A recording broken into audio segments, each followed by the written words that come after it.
নমস্কার বন্ধুরা, সবাই কেমন আছো? আশা করি সবাই খুব ভালো আছো। আজকে আমি বানাবো পেঁপে আলু দিয়ে ডিমের ঝোল। দেখুন কিভাবে বানাই।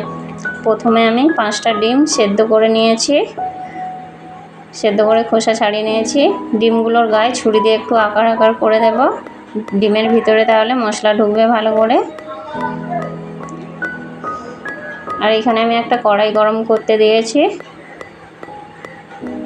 কড়াইটা গরম হয়ে গেছে, এখন আমি দিয়ে দেবো সরষে তেল।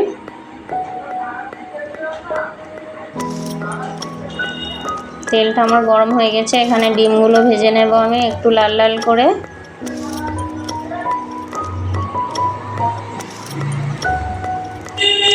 একটু লবণ দিয়েছি, একটু হলুদ দিয়েছি, দিয়ে একটু লাল লাল করে ভেজে নেব। আর আমি তোমাদেরকে দেখাই, আলু আর পেঁপেটা এইভাবে আমি কেটে নিয়েছি। ডিমগুলো আমার ভাজা হয়ে গেছে, এবারে আমি তুলে নেব।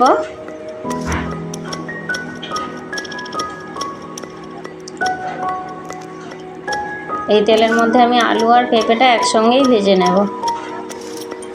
এর মধ্যে দিয়ে দেব অল্প হলুদ আর অল্প দেব লবণ, দিয়ে একটু ভালো করে নাড়িয়ে ছাড়িয়ে নেব।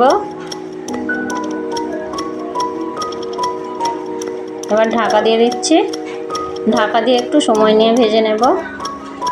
এখন আমি ঢাকাটা খুলে দেখব।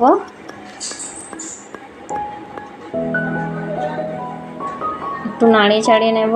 আমার ভাজা হয়ে এসেছে, এটা আমি তুলে নেব। এখন নিয়ে আমি ডিমের মধ্যে ফোড়নে দিয়েছি সাদা জিরে, গোটা গরম মশলা দিয়ে গ্রেট করে রাখা পেঁয়াজটা ভেজে নিয়েছি হালকা করে। নিয়ে এর মধ্যে আমি দিয়ে দিলাম আদা রসুন বাটা, দিয়ে ভালো করে নাড়িয়ে চাড়িয়ে একটু ভেজে নেব।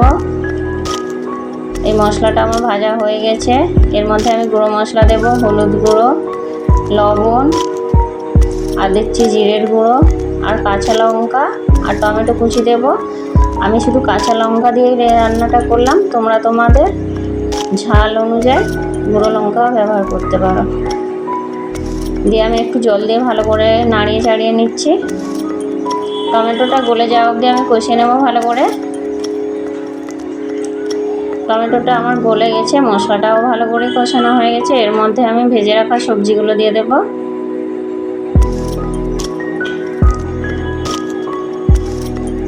দিয়ে আমি ভালো করে কষিয়ে নেব।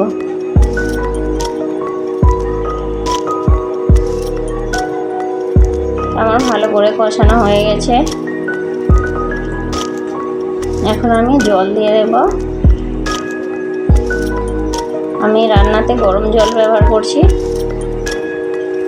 দেখুন কি সুন্দর তেল ছেড়ে গেছে, আর আমার ডিমের ঝোলটাও হয়ে এসেছে। এখন আমি ভেজে রাখা ডিমগুলো দিয়ে দেব, দিয়ে আরও ভালো করে নাড়িয়ে চাড়িয়ে নেব। হয়ে গেছে ডিমের ঝোল। আমি এখান থেকে গরম মশলা গুঁড়ো দিয়ে দিচ্ছি, আর উপর থেকে ধনেপাতা কুচি দিয়ে নামিয়ে নেব।